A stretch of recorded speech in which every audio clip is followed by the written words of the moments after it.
Hey, everybody, thank you so much for joining me on 10 Minute Tuesday. Thank you for locking in and checking out this video. We have Michael Amadi on here, head of analytics from Nimble Learn. Michael, what's going on? Yeah, you good? I'm all right. How's it Awesome. going over there? It's good. It's good. It's a good day over here. So, really good day. So, well, we're 10 Minutes Tuesday. We know what it is. Let's go ahead and hop into it. So, Michael, go ahead and introduce yourself. Yeah, sure. As Seiku's already said, my name is Michael Amadi. I run an analytics consultancy called Nimble Learn that was founded in 2013.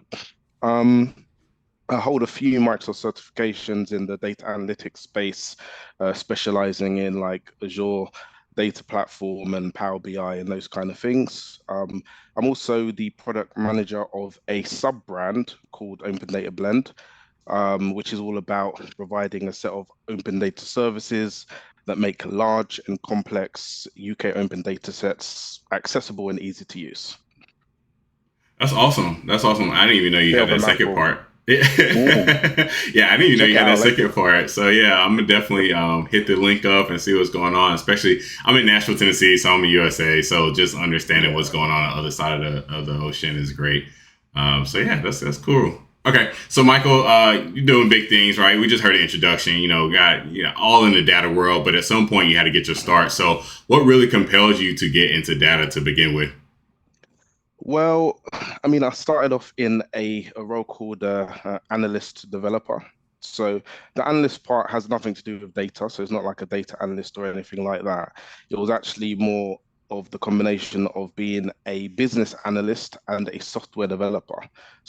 In this company, this retail company, I had the task of whatever was thrown at me, I had to create like a system for it or solution for it using software, and understanding whatever that need was, and then going off, making sure that I really clarified the understand the requirements, really understood the pain points, and went off and created something. That could have been a web app, it could have been a desktop app, it would have been whatever was suitable for I guess, the requirements. Um, and in that role, I got exposed to like C Sharp, VB.NET, SQL, HTML, XML, all of these different languages or the document formats. And eventually, I got exposed to some data warehousing and BI.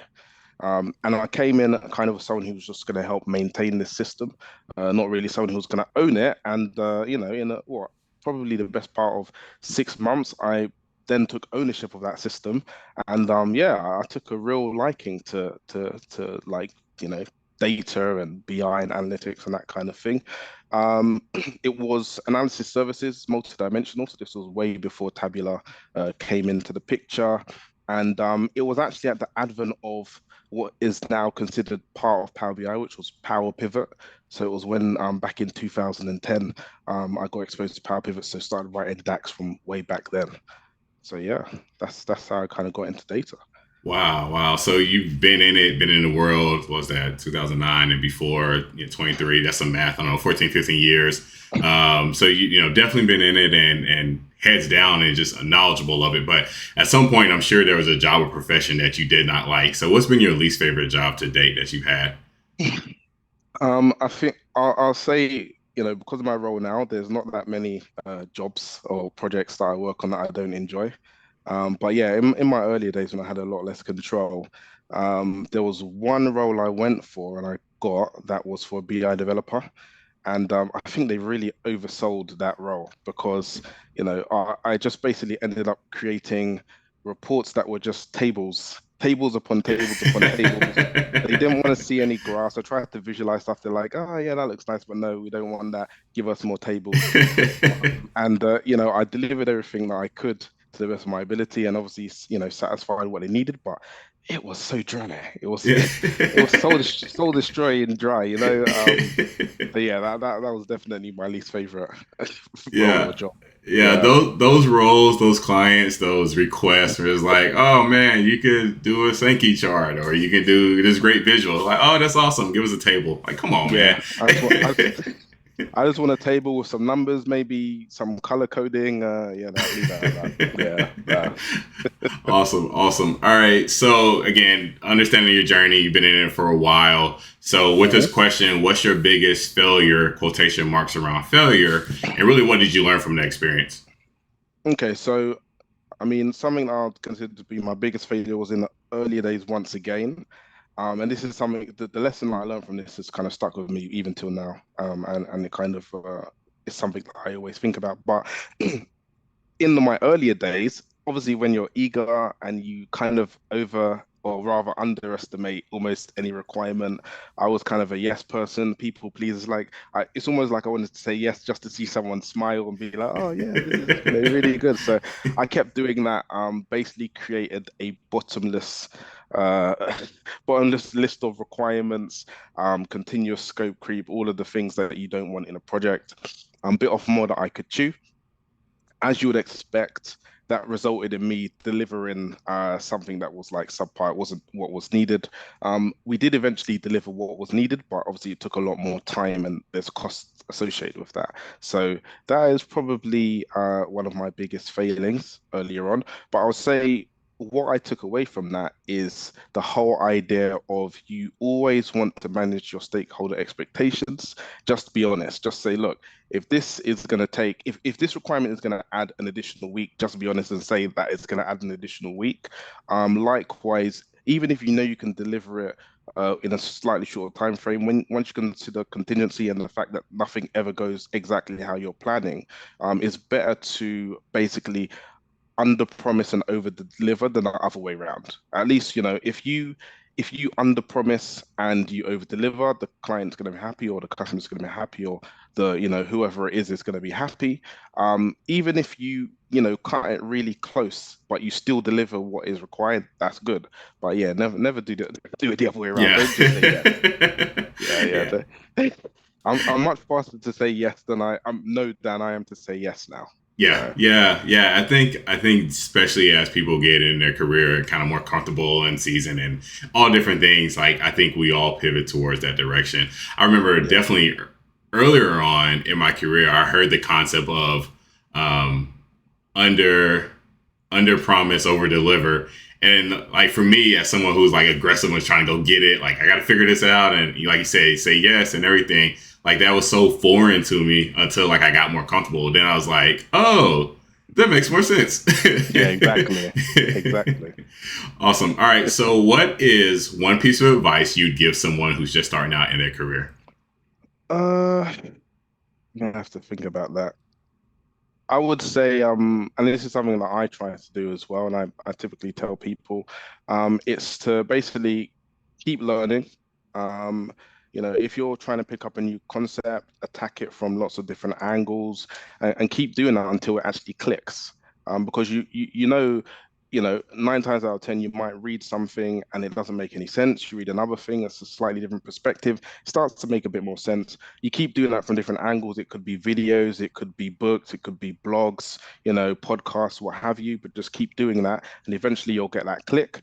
And then I guess the next bit after that is to keep delving into the detail and get to a point where you've transitioned from being a novice to someone who's practiced these things and you now become a subject matter expert or someone who's very knowledgeable. And then do that again with something new and just keep doing it. Because a lot of people normally think that as you get older, your ability to learn diminishes. But the reality is as long as you know how to learn, how you learn, especially, and you keep doing it, then you'll be able to learn new things, whether it's Microsoft Fabric or some other technology that comes out in like 2 weeks' time. You'll be able to pick it up quickly and understand what it means. Yeah. So that's important. That's perfect. That's a great answer. So I guess a question a little bit off script based on that. You personally, have you found like your learning process of how you pick up new information and kind of like your process for gathering information and learning? Yeah, I mean, I can't lie, like because I do this so frequently, I've got uh, an ability to read something and add it to my mental model quite quickly. A lot of times when, especially following the tech world, you get a lot of new technology coming out and the marketers do a really good job of making it sound brand new. But when you actually decompose it, you're actually like, okay, so this is really this combined with Yeah. this, and you've done something smart here, but overall it's something that's familiar, and yeah, it's really about being able to tie what is new, like the new concepts to what you know. The better you get at doing that, the faster you'll be able to learn. Even if it's like an analogy, it could be something like, the difference between driving a car and data. Like you'd think that there's no correlation, but there might be some, I guess principles or mechanics or physics in the car driving side that map over somehow to data and pipelines and all that kind of stuff. So yeah, it's really just figuring out how you can internalize it by making it relevant to you. And that That's makes it perfect. stick as well.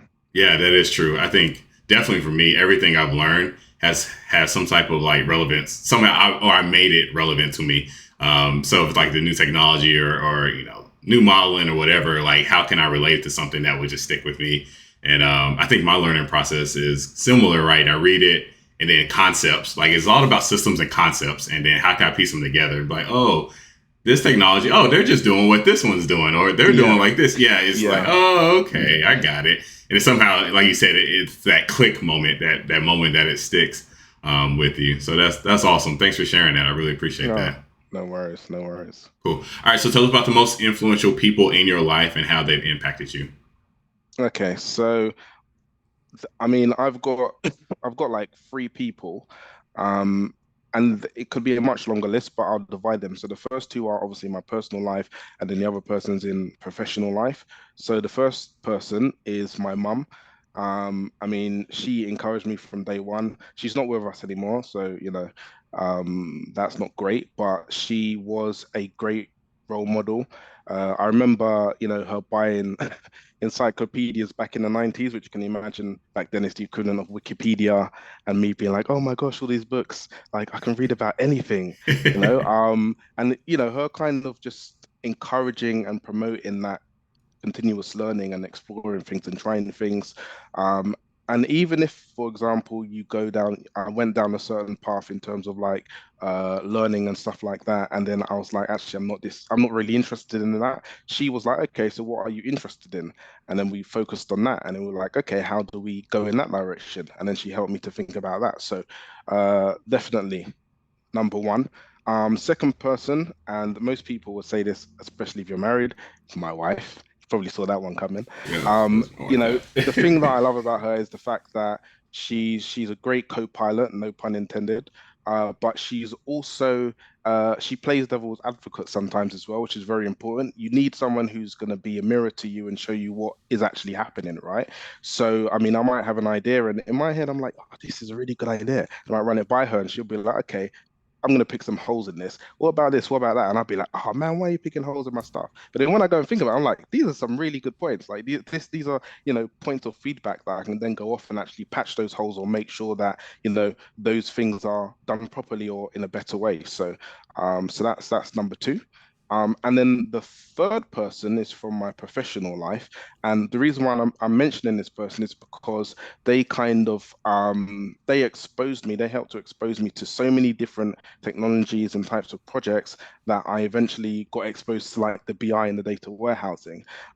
So yeah, this person encouraged me when I needed help or I was struggling with stuff. They helped me out, even if it was stuff that they didn't understand, because at that time they weren't really a data person, but they kind of helped me with the way of thinking, like problem solving, because problem solving is a skill. It doesn't matter what the problem is, right? So them taking me through their thought process, how they approach things, how they debug things, all that kind of stuff rubbed off on me and has stayed with me till now. And even though they were quite senior in terms of their role, it was the fact that they didn't like full rank or anything like that. They were kind of relaxed. It's like, just like it's almost like a level playing field. Everyone's, that's that kind of chilled person. So yeah, definitely someone who has had a lasting impact on me. Yeah. That's awesome. That's so good. Parents have a way of just memories and everything that they have that impacts you going forward. To just think about all the moments that they have, and then like wives and stuff. Like same thing. I was actually talking to Patrick about this on the episode I recorded with him. Like how we'll have like a great idea and like, oh, this is amazing, and then they'll just come back and just be like, it's okay, or you can do Yeah. better. It's like wives have a way of like, touching that little nerve on the side. You're like, oh man, come on, but then like you think about it, it's like, all right, you just want them to get better. Yeah, And then exactly. mentors are just mentors and advisors, like they're just invaluable. And I don't think people realize how like invaluable certain relationships really are from like a work standpoint too as well. So that's really, really fantastic to hear that. So, Michael, how can listeners find you online? Well, I mean, I don't really blog that much or anything like that, but I mean, you can find me on LinkedIn, or you can find me like through either of my company's websites. So one of them is nimblelearn.com, which is the consulting and analytics company that I mentioned already. And the other one is Open Data Blend, which is all about, making UK open data easier to use with big data sets. So if you did want to, for example, throw it into Microsoft Fabric to try some of these new data engineering or, different services there with some data, yeah, well, why not? Why not use it? Also, I'm gonna go log in and see if I'm gonna do that for my own use case. So we'll Yeah, definitely check pull it that out. in. But thank you so much for joining me, Michael. This was great. I really appreciate it. And thank you so Thank much, you. everybody, for joining me on 10 Minute Tuesday. If you haven't already, please like, share, and subscribe. And we will talk to you all next week. Y'all have a great day.